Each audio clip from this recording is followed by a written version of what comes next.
el tema de Eucaristía como misterio de luz, la palabra de Dios, luz de vida, ¿sí?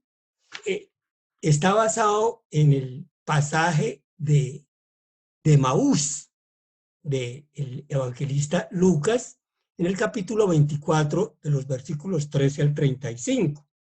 Nos habla de la Eucaristía. Entonces, la primera parte, si nosotros nos acordamos de ese texto, ¿sí? Cómo Jesús se hace el encontradizo con estos dos discípulos ¿Y el micrófono? que van para Emaús muy desanimados, ¿sí? Entonces, él va y les pregunta que qué les pasa, que por qué van tristes y agobiados, ¿sí? Y ellos pues le responden, ¿cómo así que está muy desactualizado? Porque no está enterado de las últimas noticias de lo que ha pasado en Jerusalén, ¿cierto? Entonces ellos le dicen que pues al maestro que tuvieron, que compartieron, que la pasaron muy bueno, que les enseñó muchas cosas, que los acogió, que los amó, ¿sí? Y que lo habían crucificado, entonces que estaba muerto. Entonces como que el proyecto fracasó, ¿sí? Entonces él cómo inicia ese diálogo, ¿sí? Entonces él empieza explicándoles las escrituras, ¿sí? En esa explicación de las escrituras es cuando van recorriendo ese camino hacia Emaús, ¿sí?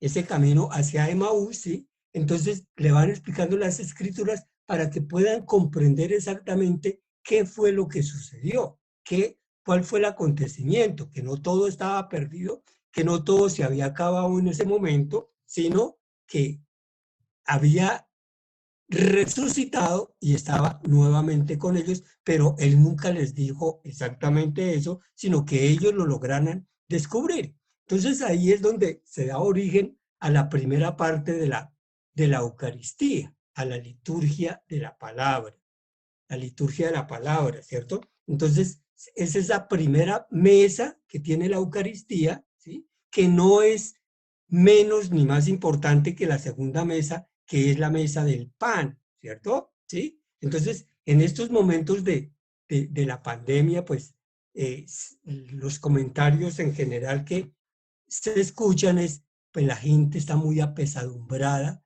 porque no han podido comulgar. Y, pues, bueno, muy entendible, muy comprensible esa situación, ¿no? Pero recordemos que esta primera mesa, la mesa de la palabra, pues también es alimento.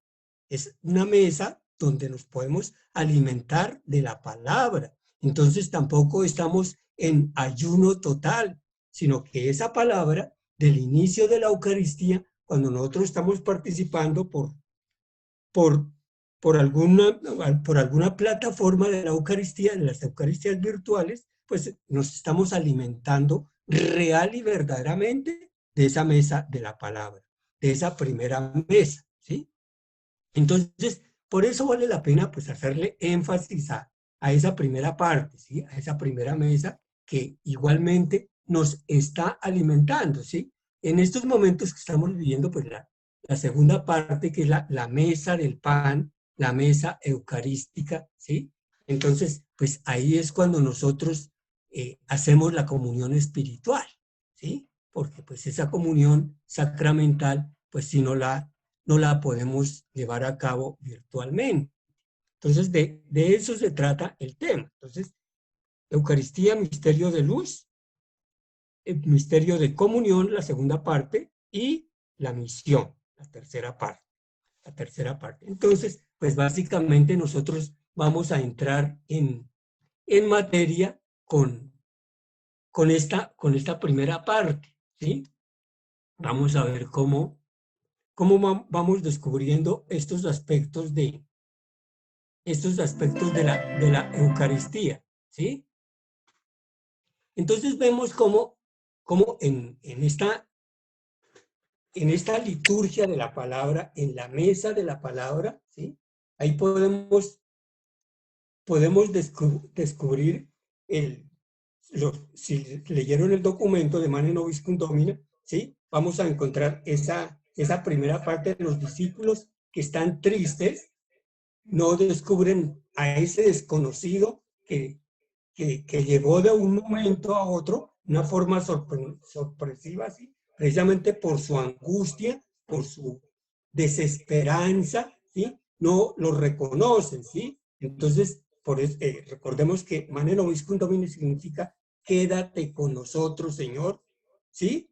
Y pues la siguiente texto es porque atardece y el día va de caída, ¿sí? Ese es el texto de Maús, ¿cierto? Entonces, cómo él empieza a explicarle las escrituras, ¿cierto? Y finalmente ya, al final, cómo lo descubren, porque dice, ardía su corazón, ¿sí? Entonces el maestro como ese rayo de luz, aparece como despertando la esperanza en estas personas que están desesperanzadas. El rostro de Jesús desaparece, pero el maestro queda en el pan partido, ¿cierto? ¿Sí? Entonces encontramos esta realidad en la liturgia de la palabra, ¿sí? Cuando se leen las Sagradas Escrituras, ¿sí? Cuando se leen las Sagradas Escrituras en la iglesia, es Dios mismo quien está hablando, Dios mismo quien se está dirigiendo hacia nosotros, ¿cierto? ¿Sí? Entonces, pues esto nos pone a pensar, nos pone a reflexionar, pues en el caso de las personas que proclaman la palabra, ¿no? Personas que proclaman la palabra no son solamente personas que están leyendo, ¿sí? Sino son personas que están proclamando la palabra de Dios. En ese momento se convierten en instrumentos de Dios. Dios habla a través de estas personas que están haciendo las lecturas en la Eucaristía, ¿cierto? Entonces, por eso, esas realidades, cuando se leen las Sagradas Escrituras en la iglesia, ¿sí? Dios mismo habla a su pueblo y Cristo anuncia el Evangelio, ¿cierto? ¿Sí? Entonces, recordemos que todo esto está enmarcado no solamente en el documento, en esta carta apostólica, ¿sí? Sino recordemos como la Constitución Sacrosanctum Concilium, ¿sí? Que es la Constitución que nos habla de la liturgia, nos está sustentando absolutamente todo esto, ¿cierto? Ahí en la Constitución, en Sacrosanctum Concilium, encontramos todos los elementos de la celebración eucarística. Entonces, pues, el propósito del encuentro es que todos vayamos tomando conciencia de la importancia de la vitalidad de la Eucaristía, que si nosotros vamos a escuchar la palabra de Dios, también estamos llamados a prepararla, ¿sí? Si nosotros vamos a proclamar la palabra, pues con más veras, es necesario, es importante, es fundamental que se prepare de una forma concienzuda, recordando, teniendo en cuenta de que nos estamos convirtiendo en instrumentos de Dios, en instrumentos que de Dios habla a través de cada uno de nosotros, ¿sí? ¿Cuáles son las consecuencias? Eso tiene unas consecuencias, ¿sí?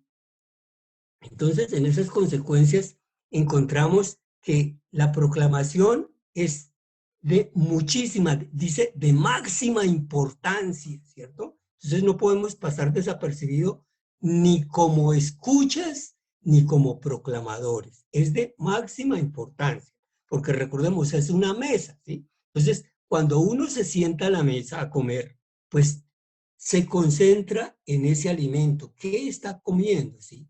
¿Cómo lo está degustando? ¿Cómo lo está saboreando? ¿Cómo, hasta qué punto eso me va a llenar de vida, a llenar la vida en cualquier alimento que nosotros estemos consumiendo? Con más veras cuando estamos hablando de esta mesa de la palabra, ¿cierto? Entonces, ese alimento como me nutre, no es un alimento que solamente estoy escuchando con los oídos físicos, sino que me está penetrando, ¿cierto? ¿Sí? Entonces recordemos cómo dice San Pablo que la palabra de Dios es penetrante como espada de dos filos que nos atraviesa absolutamente todo nuestro ser, ¿sí?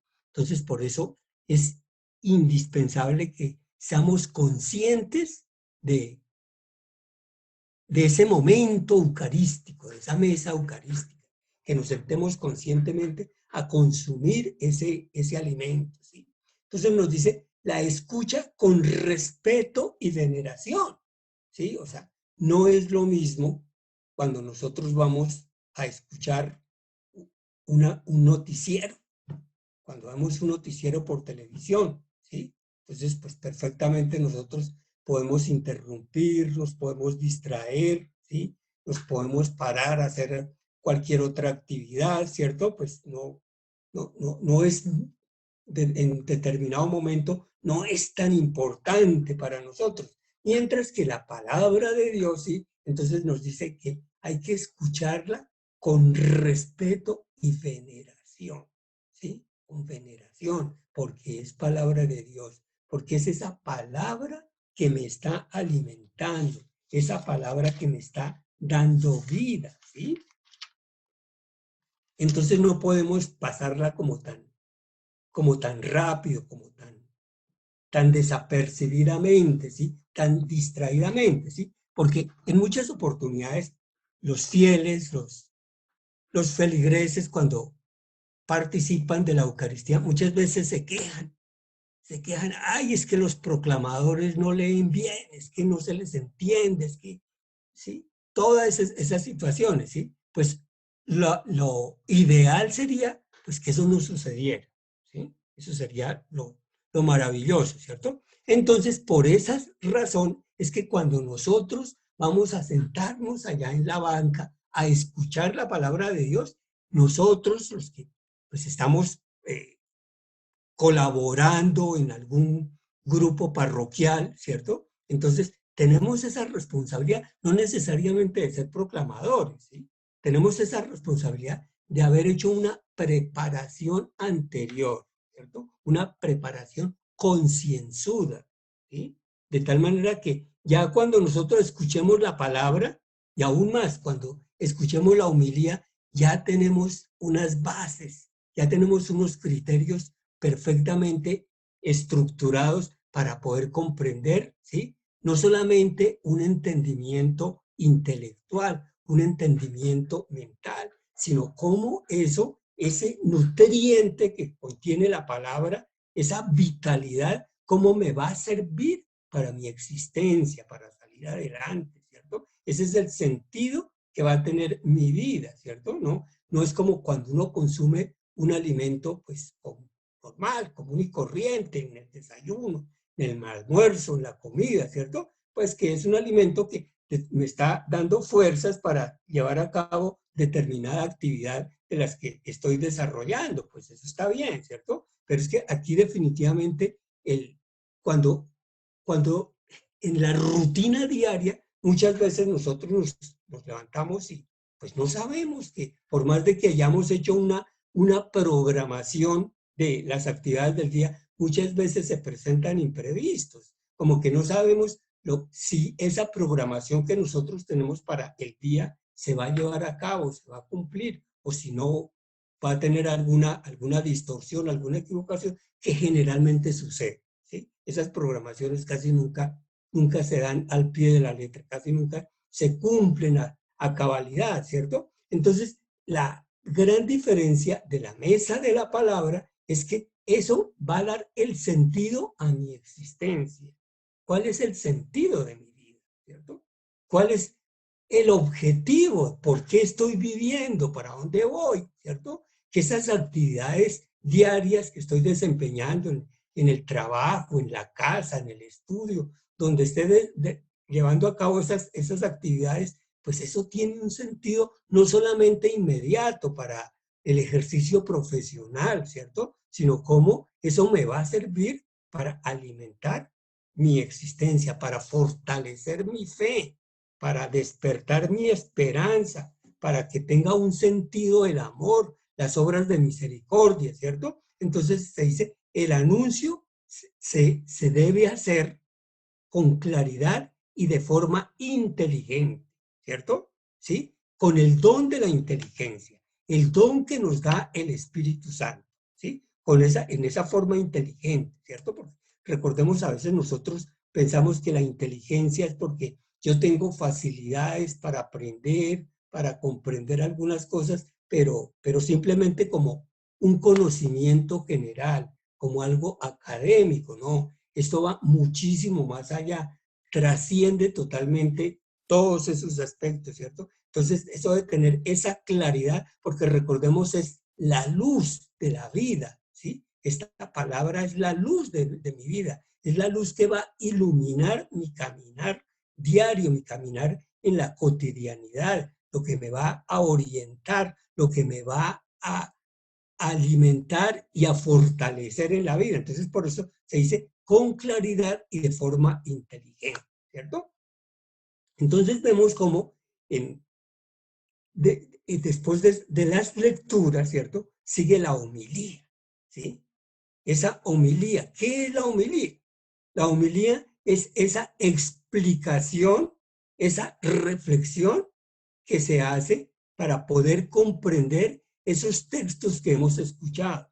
Entonces, el predicador nos va a iluminar, nos va a ayudar a que esa luz verdaderamente penetre en cada uno de nosotros, ¿sí?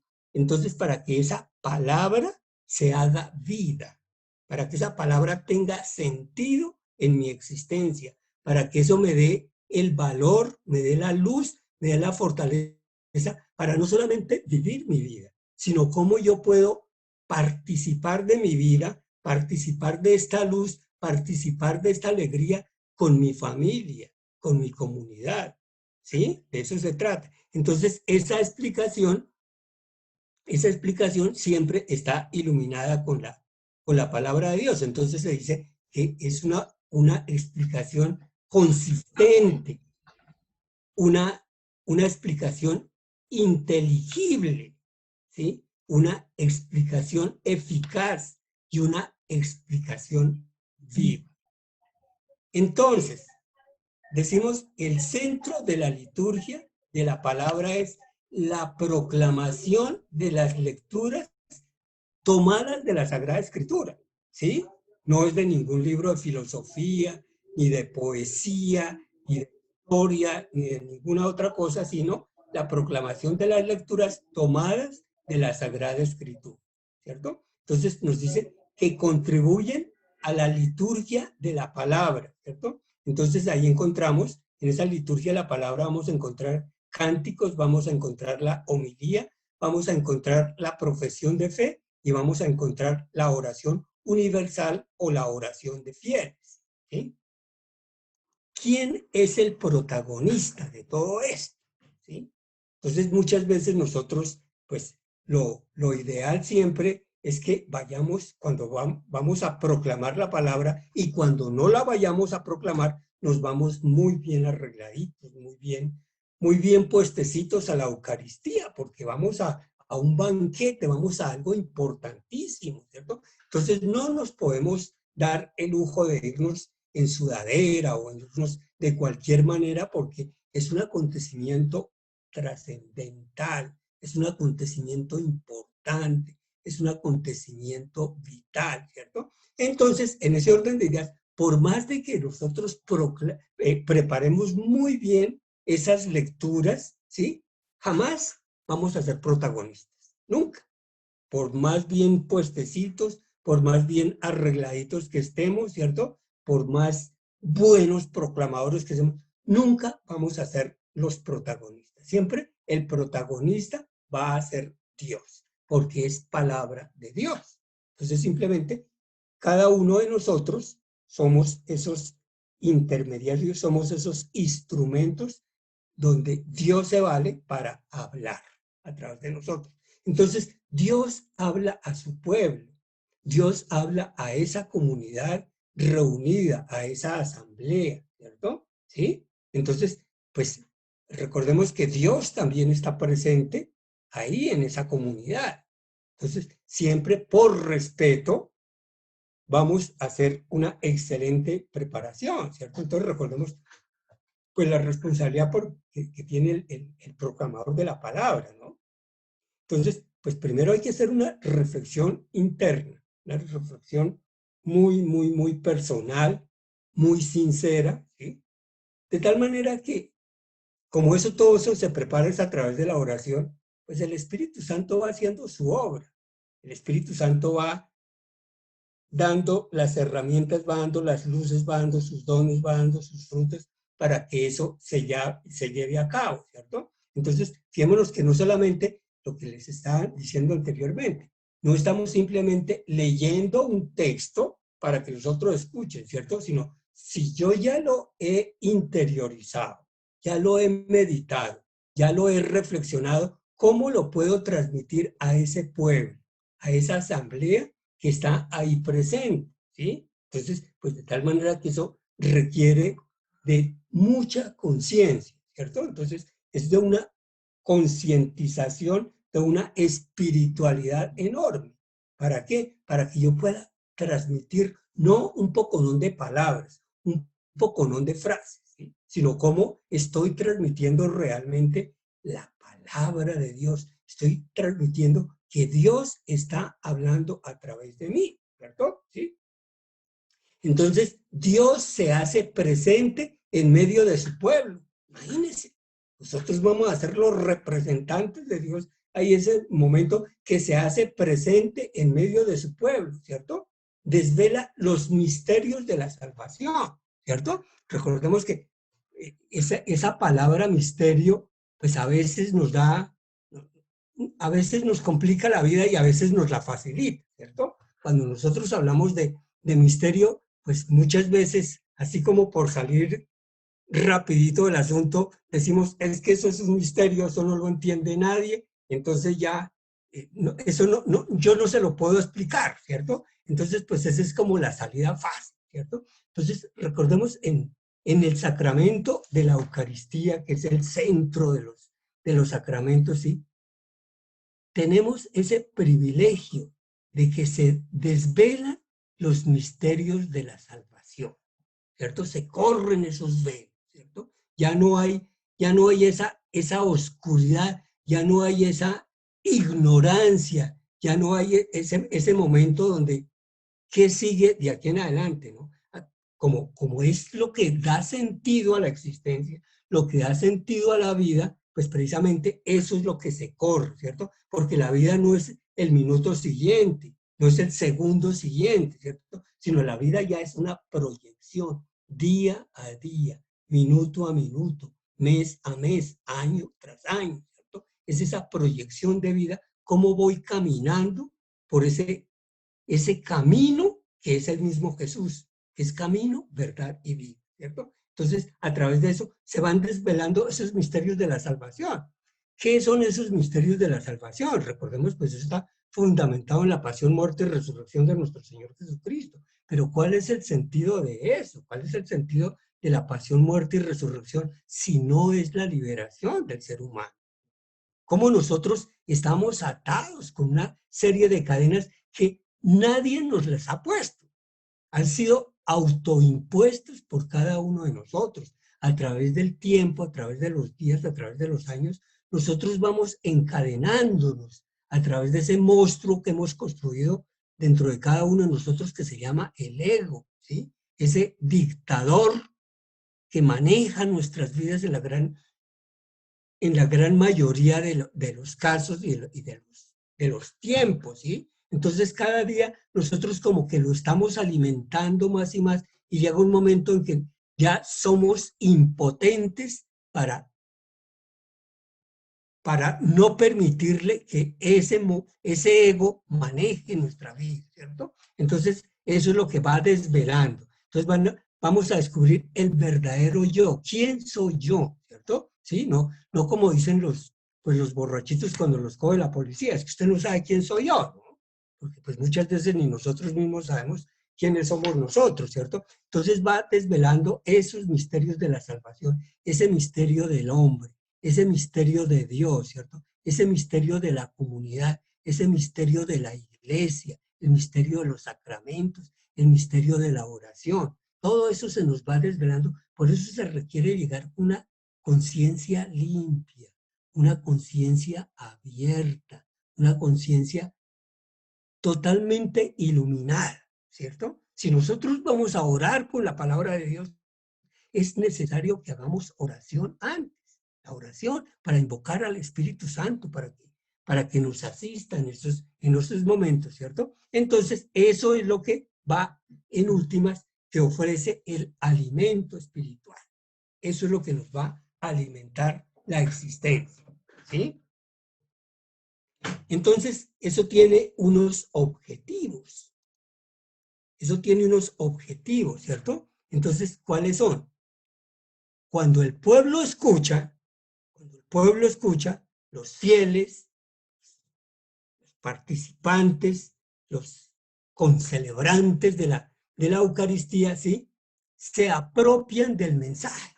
Entonces, fíjense ahí la importancia de que yo como proclamador me apropie del mensaje para que cuando yo proclame la palabra, las otras personas, los fieles que me están escuchando, se puedan apropiar de ese mensaje, ¿cierto? ¿Sí? Entonces dice, se adhieren al mensaje por la fe, porque si no hay fe, pues simplemente, ¿de qué nos están hablando? ¿Sí? Si hay una persona que no conoce la fe, que no es cristiano, ¿sí? Una persona totalmente ajena al cristianismo, pues al escuchar de pronto la palabra de Dios, de pronto le pasa como al eunuco que nos narra el texto de los Hechos de los Apóstoles cuando Felipe se lo encuentra, si está leyendo un texto del profeta Isaías y dice, pero usted entiende lo que está leyendo, y dice, pero ¿cómo voy a entender si nadie me lo ha explicado? ¿Cierto? Entonces, por eso es importante esa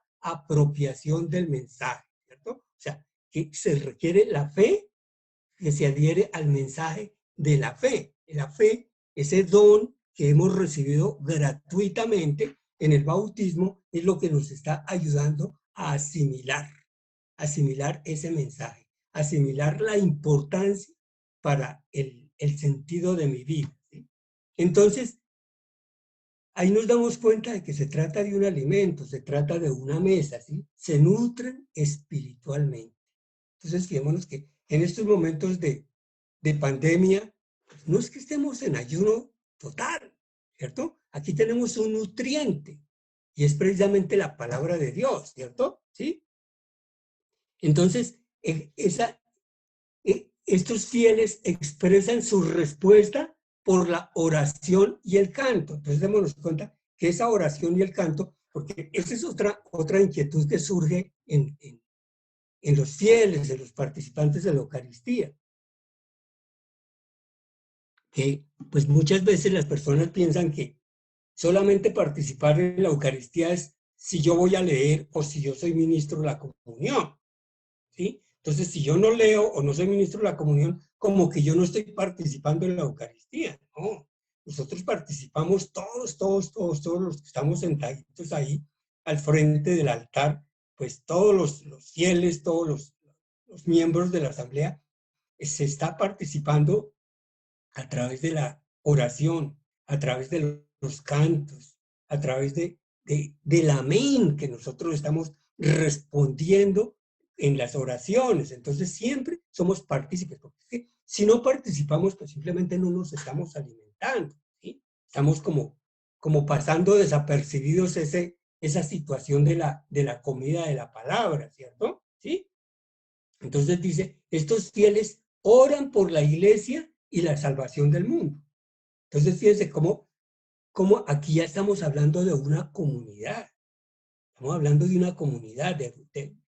Entonces ya no estoy orando solamente por mí, no estoy solamente orando por mi pequeño entorno, por mi familia, ¿sí? Por estos cercanos, pues que hay que orar también por ellos, sino dice, hay que orar por la iglesia y la salvación del mundo, ¿sí? Entonces, eso es una responsabilidad, eso no es algo extraordinario que nosotros estemos haciendo, ¿cierto? Que nosotros estamos orando por la iglesia, que estamos orando por los enfermos, que estamos orando por otras personas, eso no es de buena gente, eso no es por puras buenas personas, sino eso es una responsabilidad que tenemos todos como bautizados.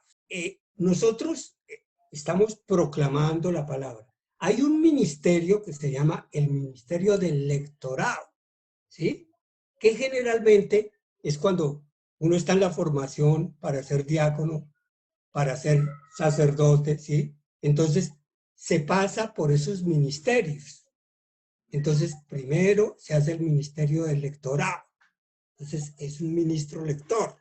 Después hay un ministro, el ministerio del acolitado, que es el ministro de la comunión, pero no es lo mismo que el ministro extraordinario. Es un ministro extraordinario de la comunión, pero tiene una connotación diferente porque tiene ya una consagración, ¿cierto? Mientras que el ministro extraordinario de la comunión generalmente, pues es una misión que recibe por un tiempo determinado, que está establecido por un año, que se puede ser renovable, ¿sí? Pero entonces sí, en este caso es preferible para nosotros, ¿cierto? Que tengamos claro ese aspecto, esa gran diferencia entre lo que es el ministro lector, que es la persona que próximamente iría a recibir el ministerio del acolitado, ¿cierto? Y pues, si Dios lo permite, más tarde va a recibir el sacramento del orden, ¿sí? Mientras que en los casos, pues, de los que estamos hablando, del proclamador de la palabra, pues sí es como más acertado ese término, ¿no? Como más clarito, ¿cierto? ¿Qué es lo que yo hago? Ser proclamador de la palabra, ¿sí? Porque realmente nunca nos han instituido como ministros lectores. O sea, no hemos recibido ese ministerio, ¿sí?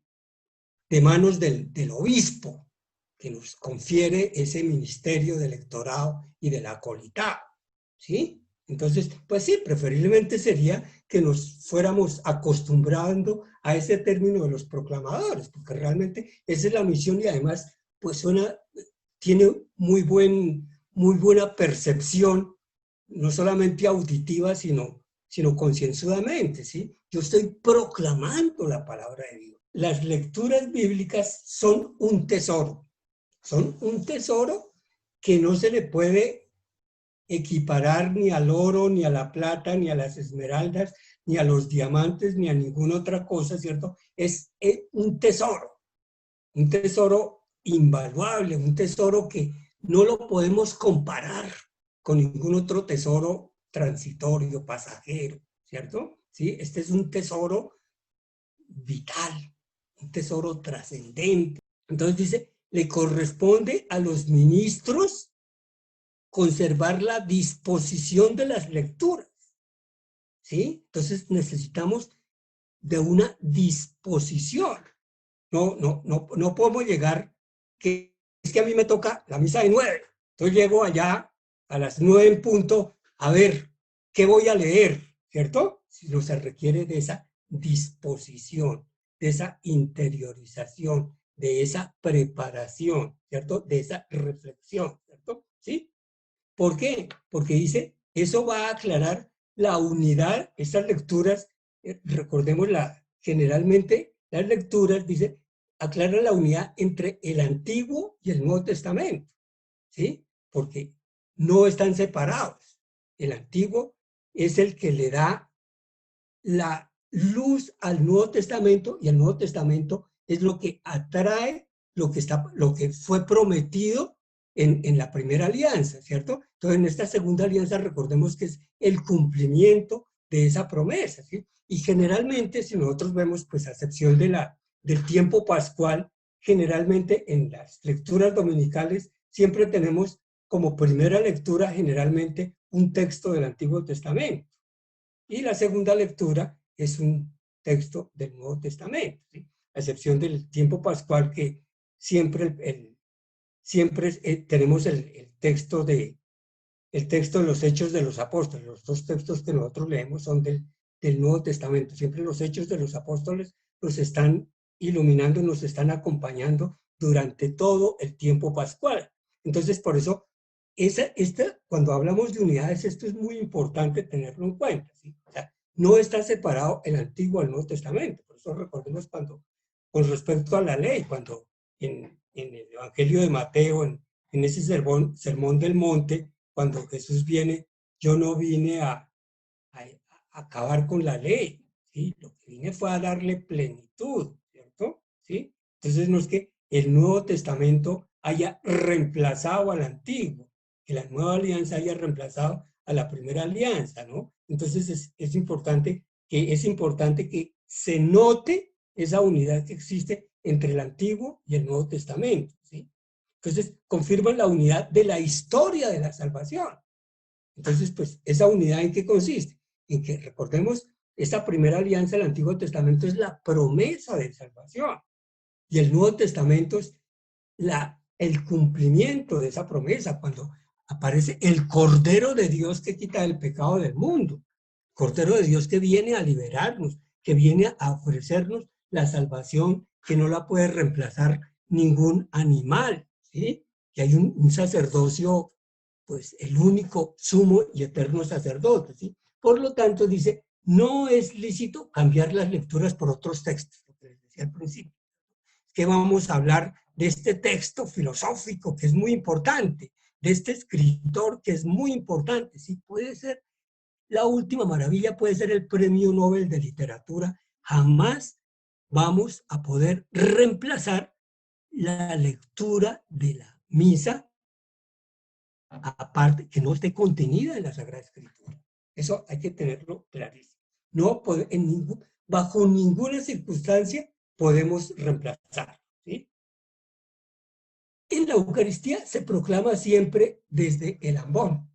Ese es el sitio. O sea, recordemos, eh, esa, la mesa de la palabra está ahí pegada a la mesa eucarística, a la mesa del pan, ¿cierto? Entonces, por eso no podemos proclamar la palabra pues fuera de la mesa, ¿sí? ¿Por qué? Porque vamos a consumir ese alimento y vamos a proporcionarle el alimento a aquellas personas que nos están escuchando. Entonces, la mesa adecuada, la mesa única para proclamar la palabra es el ambón, ¿sí? De hecho, ese es el sitio predilecto y exclusivo de la proclamación de la palabra, ¿sí? Esa es la mesa que nos está alimentando con la palabra, ¿sí? Tiene un valor, ¿sí? Por tanto, favorece el silencio. Estamos hablando de algo que a veces como que no entendemos, a veces como que nos atemoriza, ¿cierto? ¿Sí? Ese silencio, ¿para qué nos sirve? El silencio nos sirve para meditar, para reflexionar, para llevar al recogimiento. La piedad permite saborear ese alimento de la palabra, ¿sí? Lleva a la oración personal, prepara la respuesta personal, ¿sí? Esos momentos de silencio son de lo más valioso del mundo, ¿sí? A veces, por ejemplo, pues estamos tan alejados como a veces cuando esos silencios nos pegan tan duro que a veces, por ejemplo, cuando el sacerdote que está presidiendo la Eucaristía hace un silencio después de la comunión, después de la homilía, en un momento determinado, ¿cierto? Por ejemplo, cuando oremos, cuando hay una oración, entonces puede hacer un silencio. Entonces mucha gente dice, uy, al padrecito se le olvidó que sigue, ¿sí? No, no es que se le haya olvidado, es que es un momento de, cuando dice oremos, es que nos unamos en oración, todos nos vamos a unir en esa oración. Después de la homilía, un breve momento de silencio para reflexionar, para saborear el contenido de la palabra y esa explicación que se nos ha dado. Ese silencio que se puede dar después de la consagración, ese silencio que se puede dar después de la comunión, ¿cierto? Sí, por ejemplo, el caso, pues con todo el respeto, si hay aquí algún cantor, si algún músico, ¿cierto? A veces los músicos no, pues como que no han comprendido bien estos momentos de silencio, ¿sí? Entonces, ¿qué es lo que sucede, por ejemplo, por decir algo, en la comunión, ¿sí? Entonces, el canto de comunión, por eso se llama canto de comunión, es durante la comunión. Entonces, cuando está en el momento del silencio, pues hay que estar en silencio. Entonces, pues muchas veces el cantor, pues de muy buena voluntad, con muy buenas intenciones, empieza a tocar algo, a cantar, ¿sí? En el momento de la consagración, a veces le ponen fondo, ¿cierto? No, son momentos de silencio, ¿cierto? O muchas veces después de la comunión. el voluntario o la voluntaria, alma de Cristo, santifícame, ¿sí? No, o sea, recordemos, eso pues sí puede ser muy piadosito, muy hermoso, muy lo que ustedes quieran, ¿cierto? Pero en ese caso, si se va a orar el alma de Cristo, no debe hacer es el presidente de la asamblea, quien está presidiendo la Eucaristía, el sacerdote, el juicio, ¿sí? Ellos son en ese determinado momento quienes deciden si hacen esa oración o no, ¿cierto? Entonces, ese voluntario que hay ahí en la asamblea, pues no, ¿sí? Quedémonos calladitos y lo hacemos mejor, ¿sí? Porque pues además estamos induciendo a los demás a interrumpir ese silencio, a que ese silencio pierda ese valor tan importante, ¿sí? Tiene una estructura, ¿sí? La proclamación, ¿sí? La proclamación. La proclamación de la palabra no es presidencial, es ministerial, ¿sí? Entonces, la hace un lector, las lecturas y el salmo, ¿sí? El evangelio es propio de quien preside la Eucaristía o del diácono. Siempre cuando hay diácono es quien proclama el evangelio, ¿cierto? ¿Sí? O si hay otro sacerdote, ¿sí? También puede proclamar el evangelio, ¿cierto? Esa es la, digamos, como la estructura de esta liturgia de la palabra, ¿sí? Y el presidente puede hacer todas las lecturas, ¿sí? No hay ningún inconveniente en que haga todas las lecturas, ¿sí? Miremos lo que acontece con el Salmo responsorial. Es parte integral de la liturgia de la palabra, ¿cierto? Entonces, dice que favorece la meditación de la palabra de Dios. Entonces, generalmente, si nosotros nos damos cuenta, ese salmo en el domingo está en la mitad de esas dos lecturas, ¿cierto? Entonces, es como que es el puente entre esas dos lecturas, ese salmo, ¿cierto? Entonces, es lo que está uniendo esa primera y la segunda lectura, ¿cierto? Dice, favorece la meditación de la palabra de Dios, ¿sí? Siempre se toma del leccionario, siempre se toma del leccionario, ¿cierto? Leccionario. Por eso se dice lectura de la primera carta del apóstol San Pablo, ¿cierto? Porque se toma, ¿qué contiene un leccionario? Lecturas, ¿cierto? Entonces, por eso, cuando nosotros vamos a proclamar la palabra o el evangelio, ¿cierto? Lectura de la carta del apóstol San Pablo a los romanos, lectura del Santo Evangelio según San Mateo, ¿cierto? ¿Sí? Entonces, eso se toma del leccionario, ¿cierto?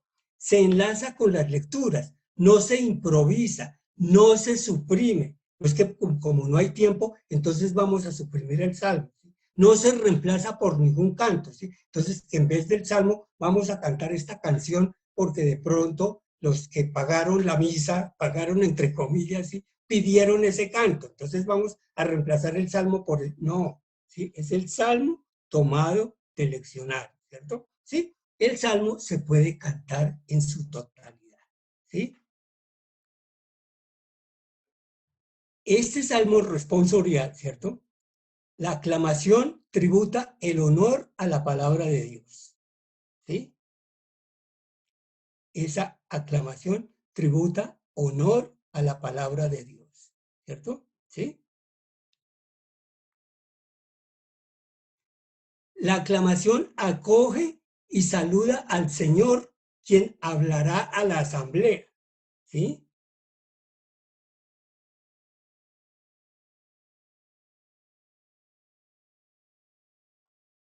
La aclamación es un acto de fe al Dios que habla, ¿sí?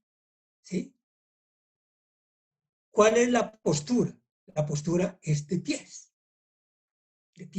¿cierto? Cuando vamos a escuchar el, el, el Evangelio, ¿cierto? Entonces estamos de pie, ¿cierto? ¿Sí?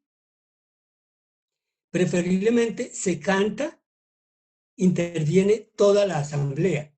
El versículo lo canta el coro o el cantor, ¿sí? Entonces nos dice que hay diferentes clases de aclamación, ¿sí? diferentes clases de aclamaciones, ¿sí? Entonces, recordemos, esta aclamación es lo que está después del Salmo entre semana o después de la segunda lectura, o sea, antes del Evangelio. Antes del Evangelio encontramos esa aclamación, ¿cierto? Entonces es una aclamación que se puede cantar o se puede leer, ¿sí? Entonces, siempre hay esa aclamación, ¿sí? En todos los tiempos, menos en Cuaresma, hay el aleluya. Entonces, ese aleluya se puede cantar, ¿sí? Ese aleluya se puede cantar, ¿sí? Y, y, la, y también esa aclamación puede cantarse o puede leerse, ¿cierto? Entonces, en el único tiempo donde nosotros no tenemos el aleluya es en el tiempo de la Cuaresma, en el tiempo de la Cuaresma. La secuencia solo en Pascua y en Pentecostés son los únicos espacios que tenemos para tener esa secuencia, ¿sí? La secuencia de Pascua, la secuencia de Pentecostés. El Evangelio, el Evangelio es potestativo del ministro consagrado, presbítero o diácono. Es la voz de Cristo, ¿cierto? Entonces, decimos que mientras en las otras lecturas decimos al final palabra de Dios, aquí al finalizar el Evangelio, la proclamación del Evangelio, decimos palabra del Señor. Es la voz de Cristo, siempre lo proclama el diácono cuando hay diácono, y se puede cantar siempre que favorezca la intelección y meditación de la voz del Señor. O sea, para cantar el Evangelio es importante, necesario tener la disposición. Todo el mundo no tiene la disposición de cantar el Evangelio. No es que yo lo quiero cantar, pero no tengo ni idea cómo se hace, ¿cierto? Entonces, pues lo mejor es que lo lea, lo proclame, como se hace normalmente, y todo el mundo va a entender. Entonces encontramos aquí la homilía. La homilía, entonces nos dice, es la parte de la liturgia de la palabra, necesita para alimentar la vida espiritual. Es importantísimo. Muy recomendada por la Iglesia. Es la explicación general temática de la palabra de Dios. O sea, siempre la homilía está basada en lo que leímos, en la palabra proclamada, ¿sí? O una explicación de un aspecto de la palabra de Dios o un texto importante del obispo, ¿sí? Eso es lo único que de pronto el obispo diocesano emitió un documento importantísimo para la iglesia de su diócesis, ¿sí? Su arquidiócesis, ¿sí? Entonces, en ese momento se puede hacer la lectura de ese texto, ¿sí? O el tema del propio día, ¿sí? Para edificar la vida cristiana particular de la asamblea, un tema especial, ¿sí? Un tema especial como ¿qué podría ser, ¿sí? Como podría ser en un sacramento, en la celebración de la primera comunión, de la confirmación. Entonces, pues ya tenemos acceso a hablar de lo que respecta al sacramento. La celebración no es un monólogo, ¿sí? No es que yo con yo, ¿no? Sino me estoy dirigiendo hacia alguien. O sea, el efecto de la homilía, cuando tiene ese carácter de diálogo, no significa que el otro me vaya a intervenir verbalmente, ¿no? Sino simplemente él va asimilando, o sea, ese diálogo consiste en que el oyente, la persona que está escuchando esa reflexión, va a sacar unas conclusiones, le va a generar unas inquietudes, porque es que lo importante de la homilía no es que, uy, claro, ahora sí me explicaron la palabra de Dios, me explicaron el Evangelio, entonces todo me quedó perfectamente claro. No, la intencionalidad de la palabra, de la mesa, la palabra es generar inquietudes de la persona, ¿sí? Que haya preguntas, que haya cuestionamientos, ¿sí?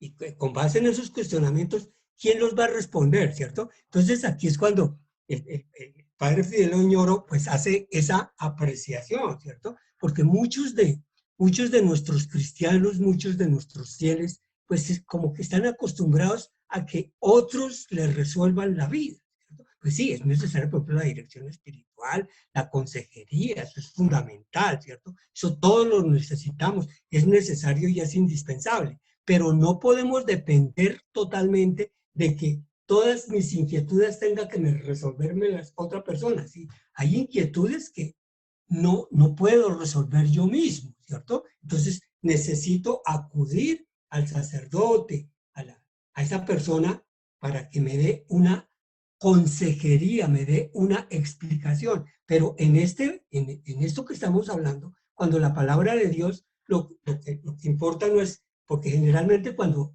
ocurren las homilías, pues generalmente se dice, oiga, tan bonita la homilía, qué homilía tan hermosa. ¿Y qué dijo el padre? Ah, yo no sé, pero estaba bonita, ¿sí? Entonces, pues de eso no se trata, ¿cierto? De que sí, es un buen orador, de que habla bonito, que todo ese cuento sí, sino ¿qué quedó en mí?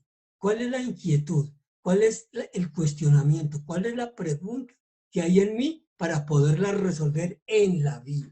¿Sí? Entonces, por eso es un diálogo, o sea, no es un diálogo verbal, no es un diálogo donde la otra persona está interviniendo verbalmente en esa homilía, ¿cierto? Sino simplemente voy guardando. Muchas veces hay personas que después de la Eucaristía se acercan y dicen, oiga, yo no entendí esto, ¿sí?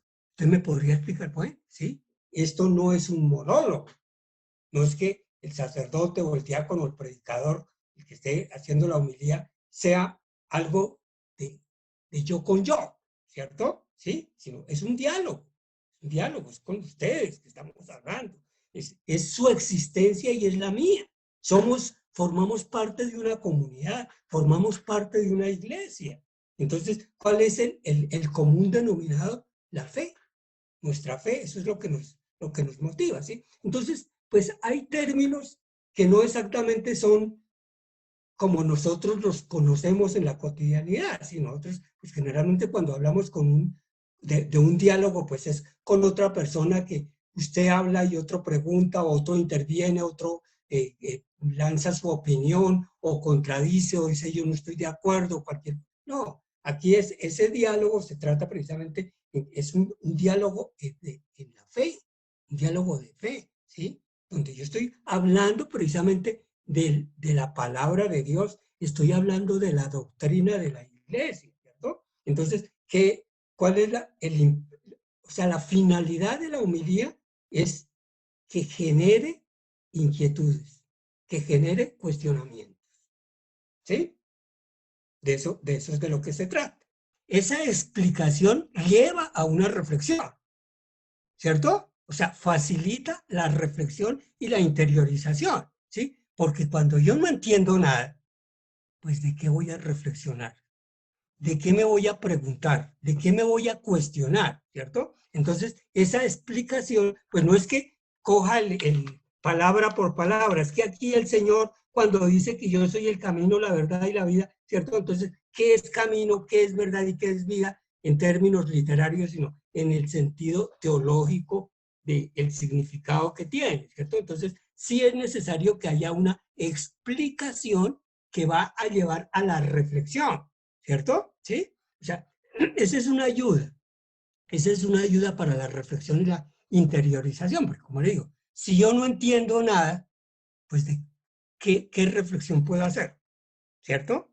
¿Sí? Entonces de eso se trata, ¿sí? O sea, Gracias. siempre, por eso generalmente, pues no es que sea necesario, indispensable, pero generalmente en una homilía se hace una contextualización del hecho.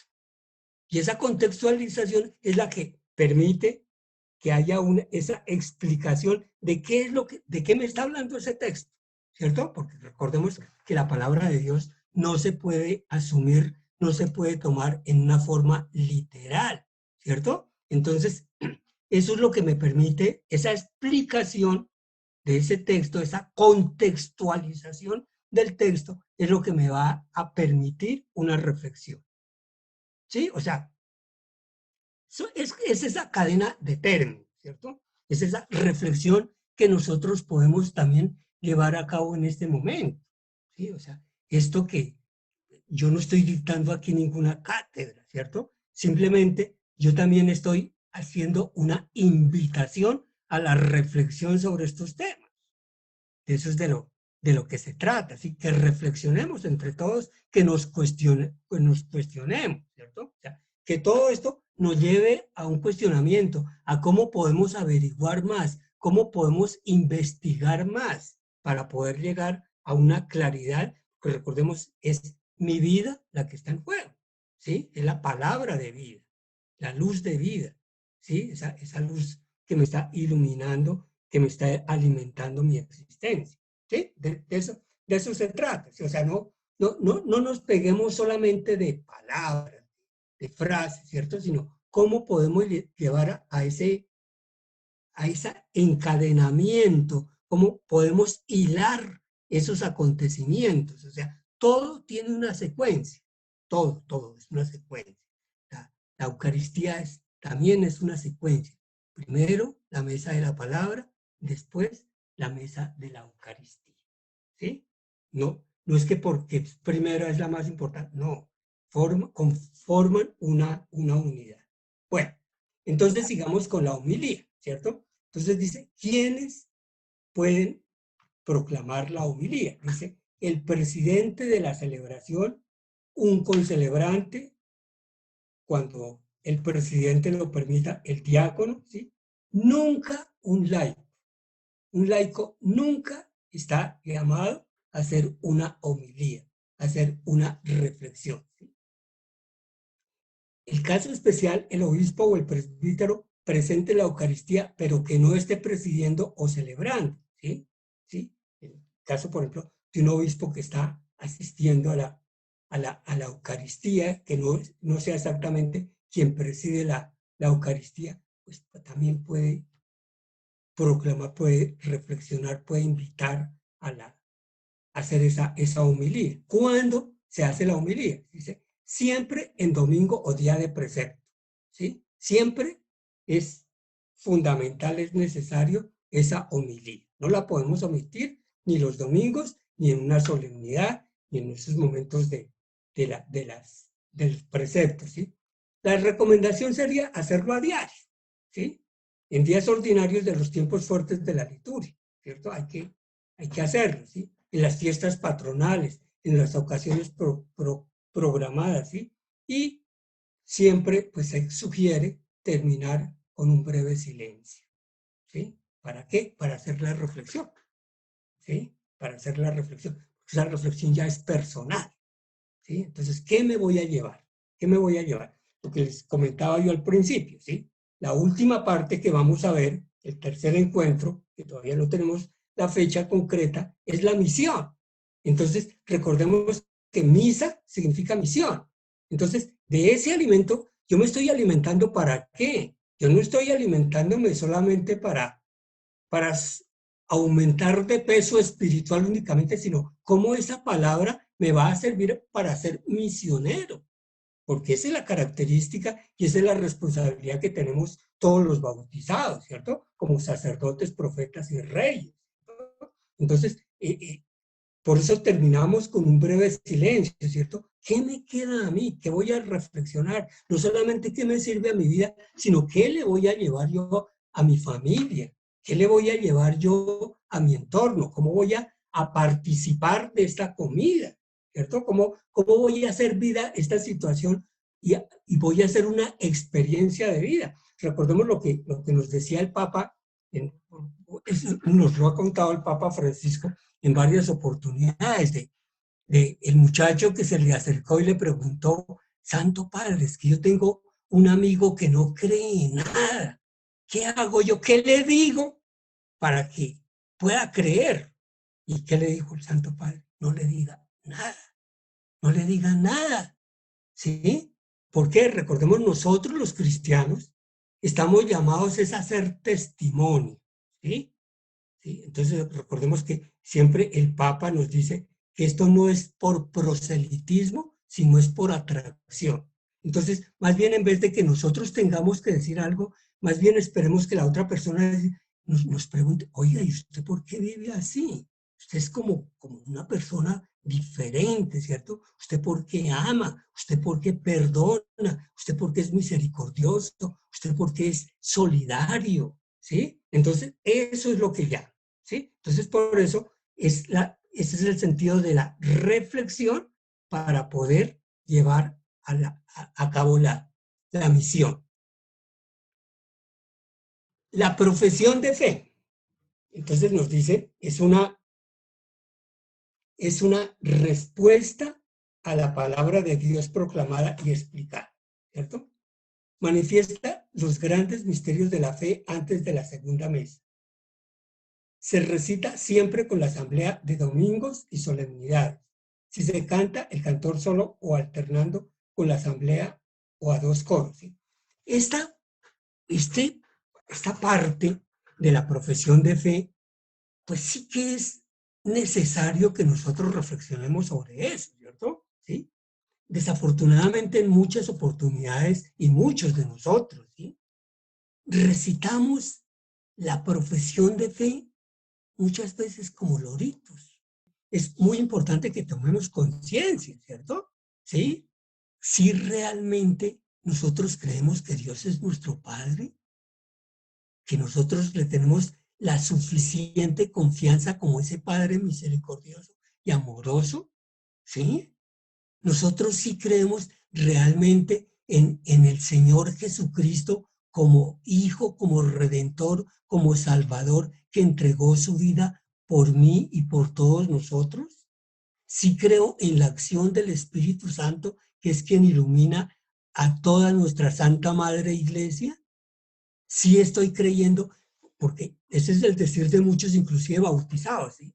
Es que yo creo en Dios, pero yo no creo en la iglesia.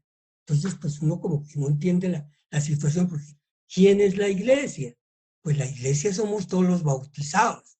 Entonces, si yo no creo en la iglesia, estoy diciendo que yo no creo en mí mismo, ¿sí? Así simple y llanamente, ¿cierto? Entonces, yo los invitaría con énfasis, ¿sí? Sobre este aspecto de la profesión de fe, no porque sea más importante que lo que hemos visto anteriormente, no. Se trata es que muchas veces repetimos, ¿cierto? Repetimos palabras y palabras, pero no le ponemos sentido, ¿sí? Y cuando nosotros realmente hacemos una profesión de fe, ¿sí? Porque esto no es una oración, esto es profesar la fe. O sea, estoy ejerciendo la fe. Estoy diciendo, estoy viviendo la fe. Estoy viviendo en un Dios Padre, en un Dios Hijo, en un Dios Espíritu Santo, en una iglesia, ¿sí? Eso es lo que significa profesión, una vivencia, una experiencia. Con esta profesión de fe, pues pidámosle a nuestro Señor que nos ayude a hacerlo más conscientemente y que nosotros podamos hacer vida esa profesión de fe, ¿sí? Que la podamos llevar a cabo, que se nos note, ¿sí? La oración de fieles u oración universal, ¿sí? Esta oración de fieles u oración universal, ¿sí? Es una respuesta a la palabra de Dios, obediencia y confianza a Dios que habla. Se ejerce el sacerdocio bautismal. Recordemos que con el bautismo hemos sido ungidos como sacerdotes, profetas y reyes, ¿sí? Entonces, este es el sacerdocio bautismal o sacerdocio real o sacerdocio común, ¿sí? Se ora por la salvación de todo el pueblo, ¿sí? ¿En qué orden? Por la iglesia, por el gobierno, por el mundo, por los que sufren, por la comunidad local, ¿sí? Y pues ocasiones particulares. En esto es importante tener en cuenta, en esta oración universal, pues tener en cuenta este orden, ¿sí? Porque pues muchas veces cuando hacemos, por ejemplo, una oración espontánea, eh, colectivamente, verbalmente, por decir algo, en la celebración de la liturgia de las horas, ¿cierto? Entonces, oramos por el Papa, por los enfermos, por los médicos, por no sé qué más. Sí, hay que orar por todos ellos, pero en orden, ¿sí? Entonces, por la iglesia es una petición, por el gobierno es otra petición, Por el mundo es otra petición, por los que sufren es otra petición, ¿cierto? O sea, todo separadito. No hagamos una mezcolanza de muchas intenciones, ¿cierto? ¿Sí? Sino que te lleve un orden. Esa es la oración universal o la oración de los fieles, ¿cierto? Entonces, fijémonos cómo se hace después de la profesión de fe. Porque cuando nosotros hacemos la profesión de fe, pues por el bautismo estamos profesando esa fe, esa fidelidad, ¿cierto? Entonces, por eso nos convertimos en fieles. Entonces, esta es la oración de los fieles, la oración de la fidelidad, de esa fidelidad que hemos profesado en la profesión de fe precisamente.